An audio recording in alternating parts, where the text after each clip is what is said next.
إلا الله لا إله إلا الله لا إله إلا الله.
آپ کے سامنے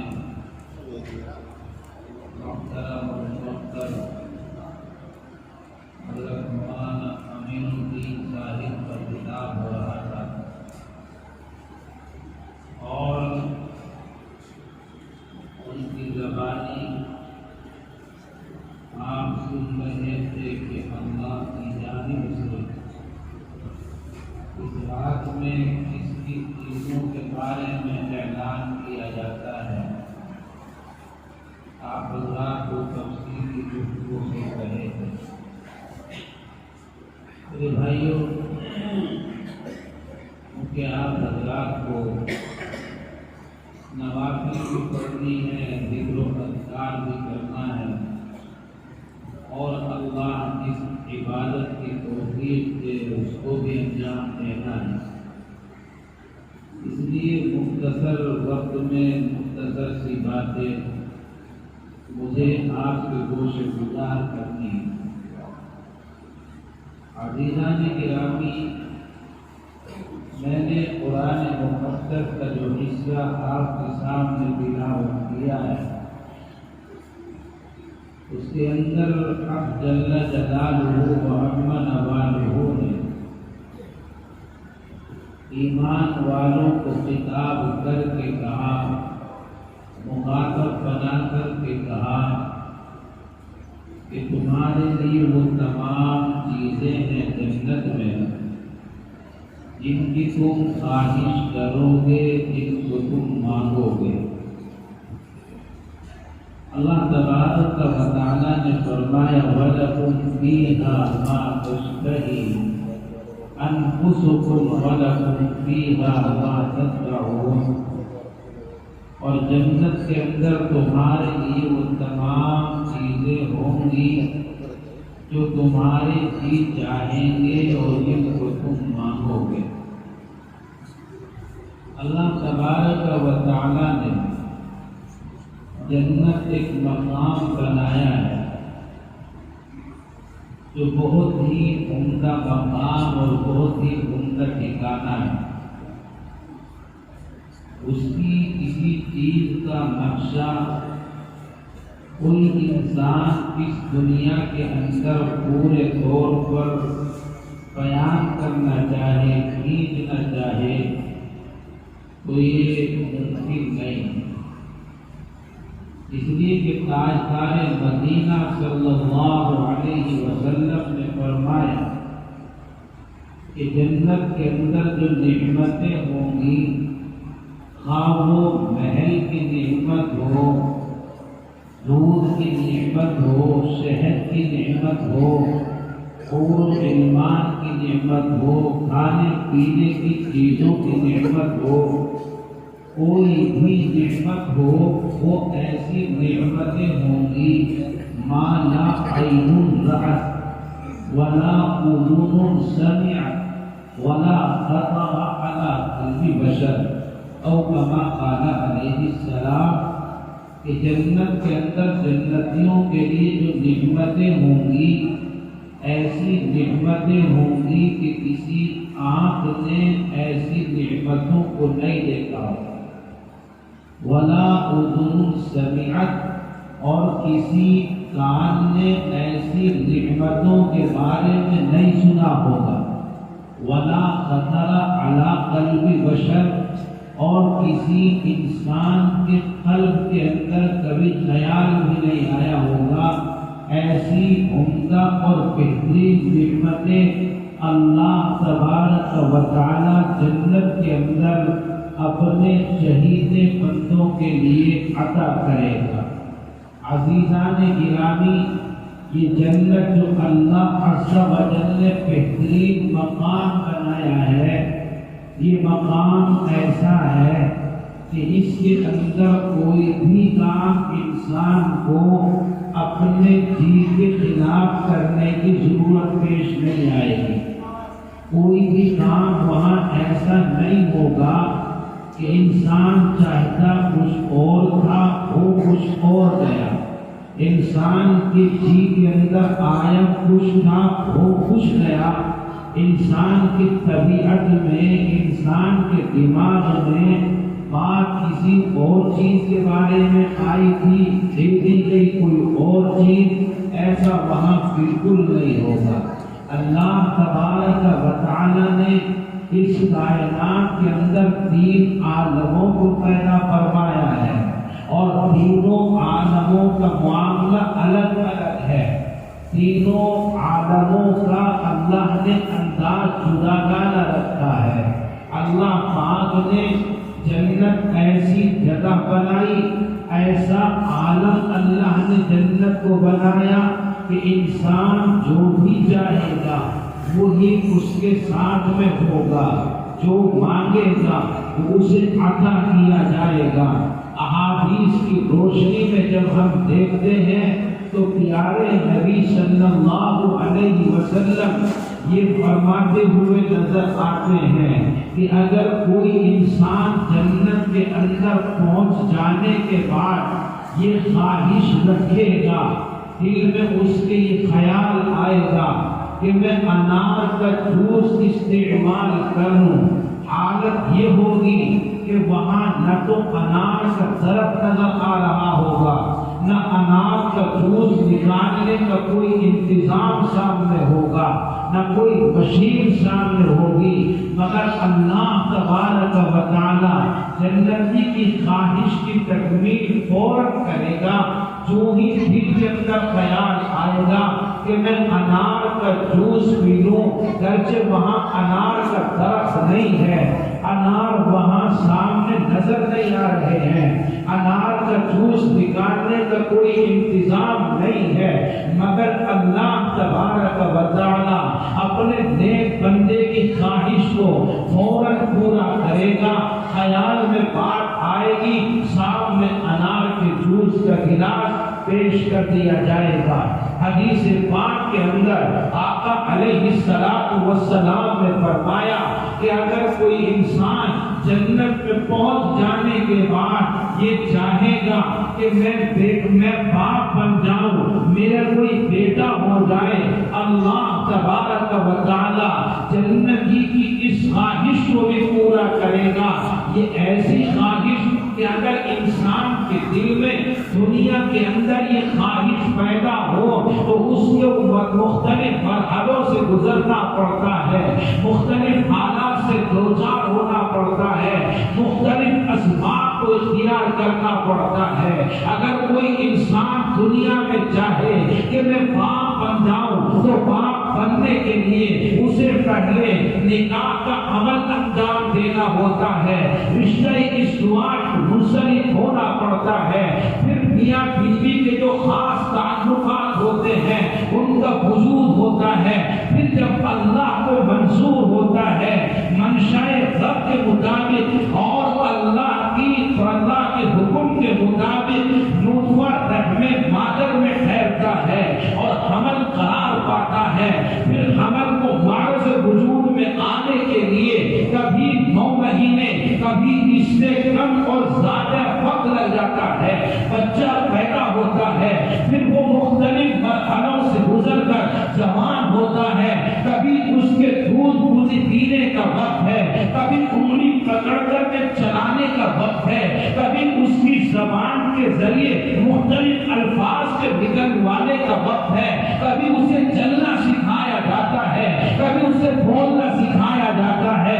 جوان ہونے کے لیے ایک اچھا خاصا وقت چاہیے، اچھے حالات کا سامنا کرنا پڑتا ہے۔ جب باپ اپنے بیٹے کو جوانی کی صورت میں دیکھتا ہے، اللہ تبارک و تعالی اگر جنتی یہ خواہش رکھے گا، اپنی یہ تمنا اپنے دل کے اندر پیدا کرے گا کہ میرا بیٹا پیدا ہو جائے، میں باپ بن جاؤں، کوئی ایسا شخص ہو جو میرا بیٹا بنے، اللہ تبارک و تعالی جنتی کی اس خواہش کی تکمیل آنن فانن کرے گا۔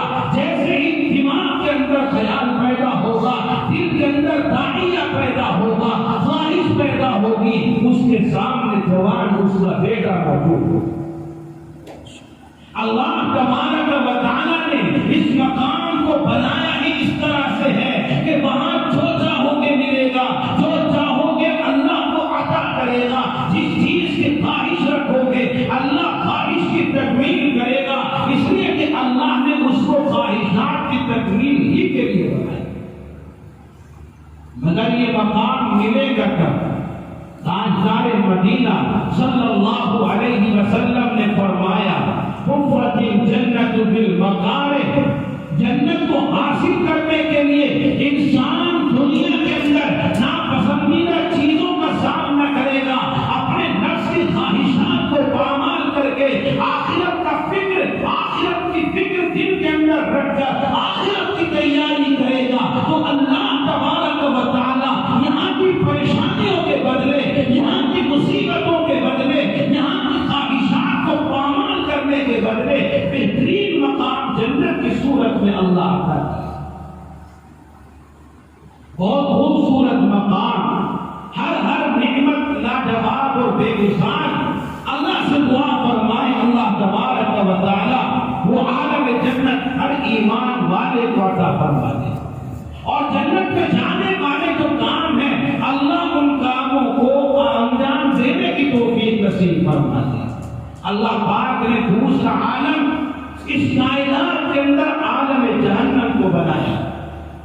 عالم جہنم اللہ پاک نے بالکل جنت کے اپوزٹ بنایا۔ جنت کے اندر تو کوئی کام خواہش کے خلاف نہیں ہونا، اور جہنم کے اندر کوئی کام خواہش کے مطابق نہیں، بالکل اپوزٹ، بالکل مخالف۔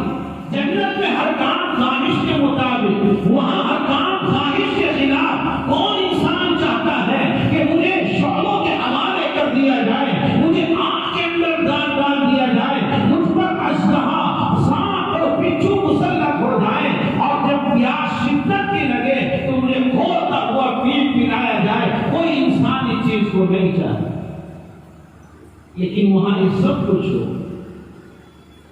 وہاں آگ بھی ہوگی، اژدہے بھی ہوں گے، بچھو بھی ہوں گے، طرح طرح کی اذیتیں بھی ہوں گی، اور جب انسان وہاں کی تپش اور وہاں کی شدت حرارت کی وجہ سے شدید پیاس کے اندر ہوگا، پھر بھرکتا ہوا ہوگا، پریشانی کے عالم کے اندر ہوگا، پانی مانگے گا، وہاں پانی نصیب نہیں ہوگا،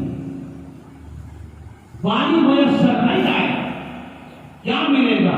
قرآن نے کہا ہے کہ جہنمیوں کا کھولتا ہوا پیپ اسے دیا جائے گا، کھولتا ہوا پانی اسے دیا جائے گا، اور پانی جو دیا جائے گا، جو کھولتا ہوا پیپ جہنمی کو پلایا جائے گا، وہ ایسا نہیں ہوگا کہ انسان ایک ہی سانس میں اس کو اپنے حلق کے اندر ڈال لے، اپنے حلق کے اندر اڑے لے، نہیں، اسے گھونٹ گھونٹ کر کے پینا۔ اب حضرات ماشاءاللہ سب باشعور بیٹھے ہیں، عقل مند بیٹھے ہیں، کڑوی دوائی اگر کوئی پیتا ہے تو اس کے پینے کے دو طریقے ہوتے ہیں۔ ایک طریقہ تو یہ ہے کہ آدمی کڑوی دوائی کا گلاس ہاتھ میں لے اور ایک ہی سانس میں اس کو گھونٹ لے، اور دوسرا طریقہ یہ ہوتا ہے کہ کڑوی دوائی کو گھونٹ گھونٹ کر کے پیا جائے۔ آپ بتلائیے دونوں طریقوں میں پریشانی کس طریقے کے اندر؟ ایک سانس کے اندر پینے میں یا مختلف سانسوں کے اندر اس کو پینے میں، آپ سب جانتے ہیں کہ کڑوی دوائی کو گھونٹ گھونٹ کر کے پینے میں تکلیف ہے، پریشانی ہے، اور ایک ہی گھونٹ کے اندر پینا اس کا بڑا آسان ہوتا ہے۔ اسی لیے ہم اپنے بچوں سے کہتے ہیں جب کوئی کڑوی دوائی اسے پلانی ہوتی ہے، ہم اپنے بچے سے کہتے ہیں ارے ایک سانس میں پینا پتہ بھی نہیں چلتا، ایک سانس میں پینا، ایک گھونٹ میں پینا پتہ بھی نہیں چلنے کا۔ وہاں انسان کو یہ بھی اختیار نہیں ہوگا کہ اس کھولتے ہوئے پیپ کو ایک ہی گھونٹ میں اور ایک ہی سانس میں پی لے، کیوں؟ اس لیے کہ تکلیف پہنچانا مقصود ہے، وہاں پریشانی پہنچانا مقصود ہے، اس لیے وہاں اسے گھونٹ گھونٹ کر کے پینا پڑے گا۔ قرآن کہتا ہے من ورائہ جہنم ویسقا من ماء صدید یتجرعہ ولا یکاد یصیبہ ویأتیہ الموت من کل مکان وما هو بمیت۔ انسان کے سامنے جو سلوک ہوگا، انسان کے سامنے جو رویہ اختیار کیا جائے گا، وہ ایسا ہوگا کہ انسان کو ایسا لگے گا کہ اب مرا تب مرا، اب گیا تب گیا، مگر وہاں موت نہیں ہوتی۔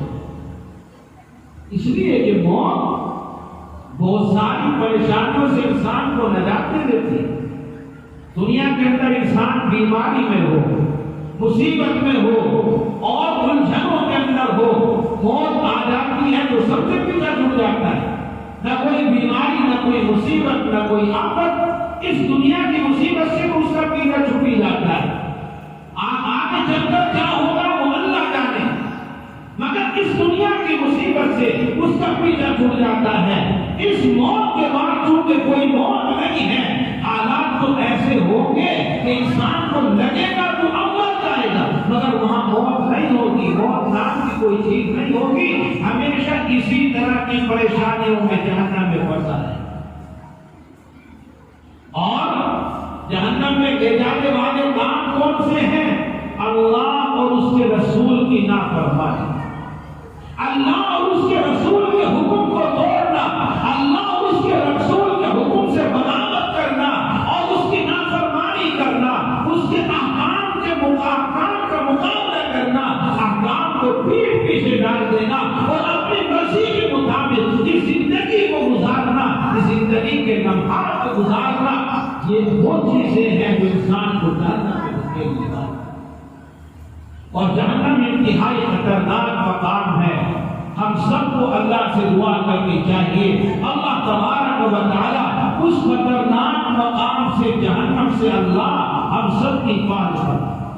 میرے بھائیو، ہم اور آپ مسلمان ہیں، ہمارے جتنے کام ہیں تقریباً وہ سب کے سب جہنم کی طرف دھکیلنے والے، سب کے سب جہنم کی طرف دھکیلنے والے ہیں۔ کوئی یہ نہ سوچے کہ ہم تو نمازی ہیں، کوئی یہ نہ سوچے ہم تو صدقہ و خیرات کرتے ہیں۔ میرے بھائیو، ہماری نمازیں بھی ایسی ہیں، ہمارے روزے بھی ایسے ہیں، ہمارے صدقہ و خیرات بھی ایسے ہیں کہ اللہ کی بہتر جانتے ہو اللہ کے مقبول بھی ہوں گے کہ نہیں۔ اس لیے کہ من چاہی ہماری عبادت ہے، اور من چاہا کام اللہ کے یہاں مقبول نہیں ہوتا۔ رب چاہی عبادت اللہ قبول کرتا ہے، اور رب چاہی عبادت کا مطلب یہ ہے کہ اللہ کے حکم کو اس کے نبی کے طریقے پر ادا کرنا، یہ رب چاہی عبادت۔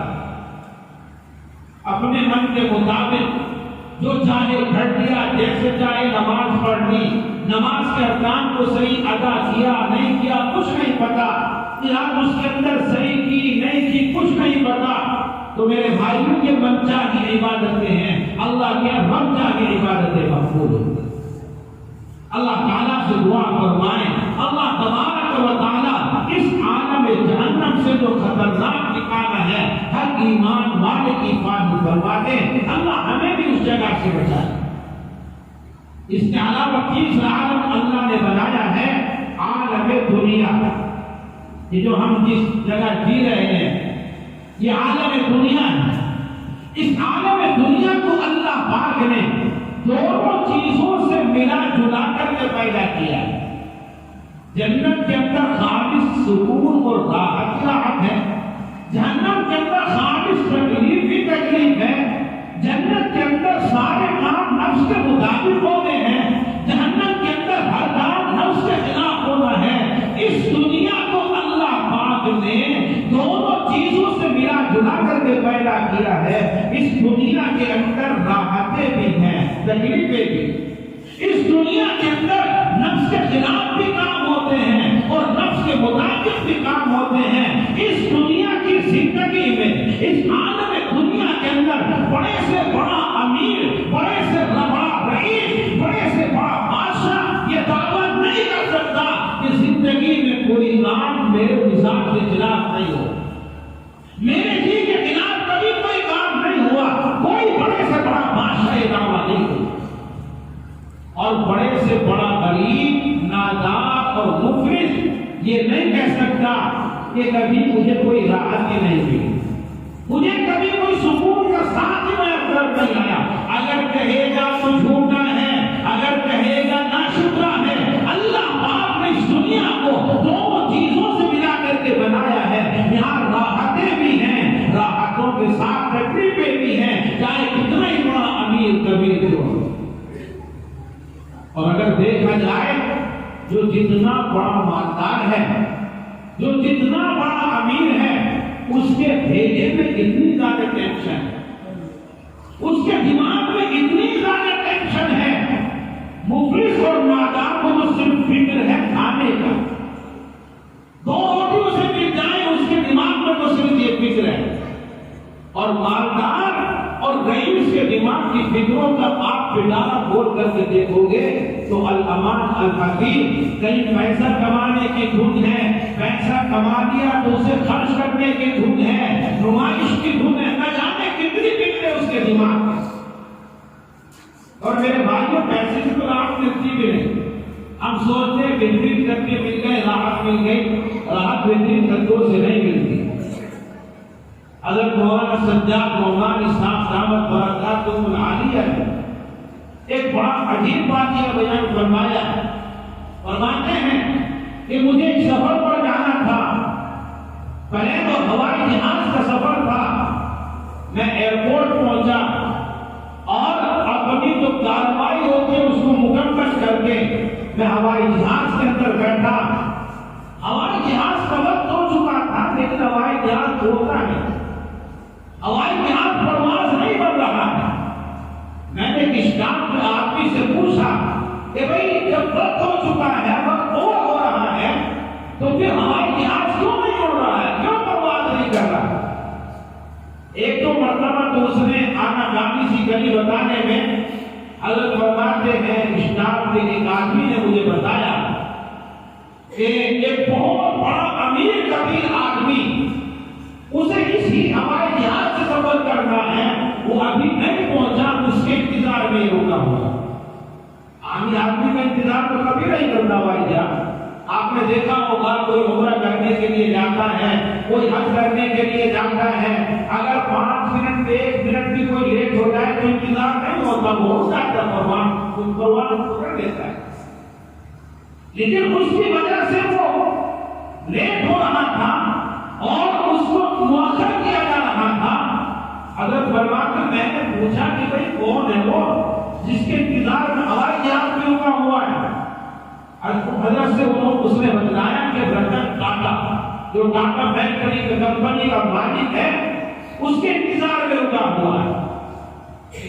حضرت فرماتے ہیں تقریباً 8 گھنٹے سے زائد اس نے انتظار کیا، صرف پورے ہوائی جہاز کے اندر ایک ہی سیٹ خالی تھی، ایک ہی پیسنجر وہ آ رہا تھا، اور آدھے گھنٹے کے بعد میں وہ پیسنجر آیا۔ حضرت فرماتے کہ اللہ کی قدرت کہ جو سیٹ خالی تھی وہ بھی میرے برابر والی سیٹ ہی تھی، کوئی اور سیٹ خالی نہیں۔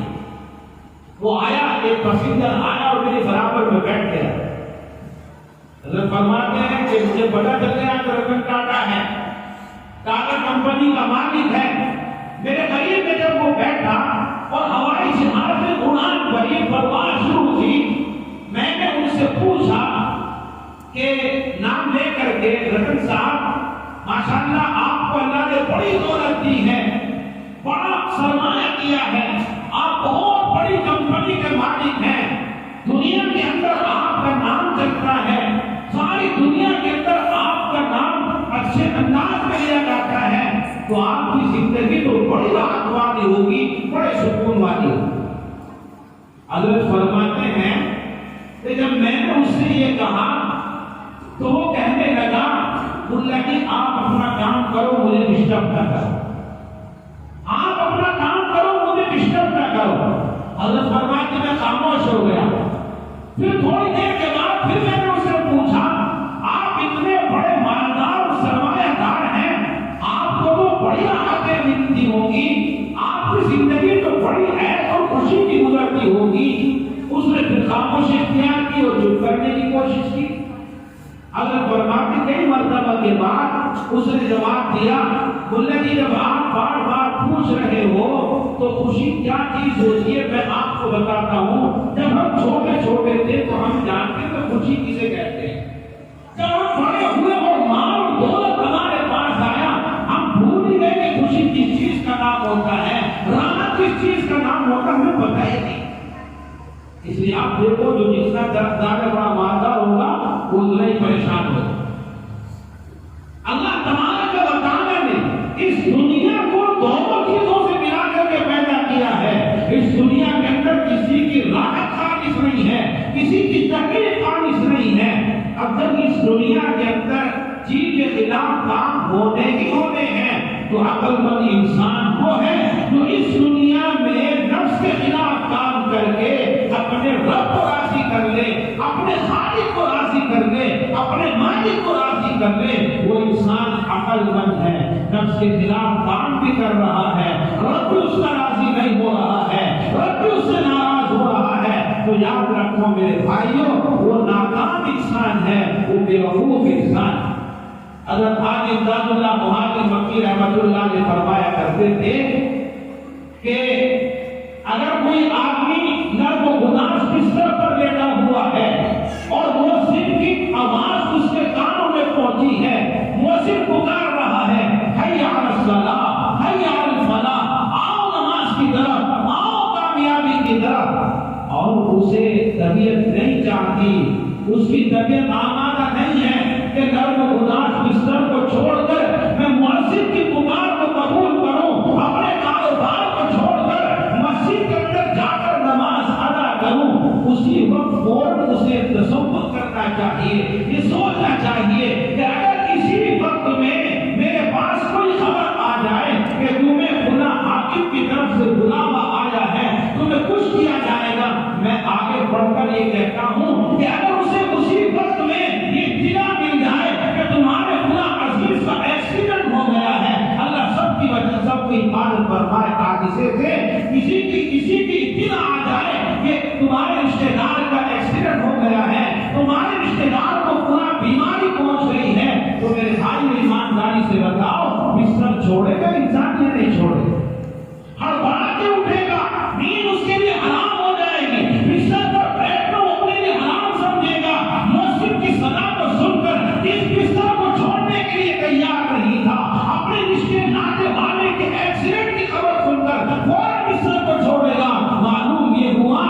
نفس کے خلاف تو کام ہوا، اگر مؤذن کی صدا کو سن کر مسجد میں چلا جاتا، یہ ایسا کام تھا کہ نفس کے خلاف کام کر کے اس کا غم راضی ہو جاتا، بستر کو چھوڑا، رشتے دار کی ایکسیڈنٹ کی خبر سن کر کسی حاکم کے بلانے پر اس نے بستر چھوڑا، نفس کے خلاف اس نے کام اب بھی کیا، مگر اس پر اللہ کی طرف سے کوئی وعدہ نہیں، کوئی ثواب۔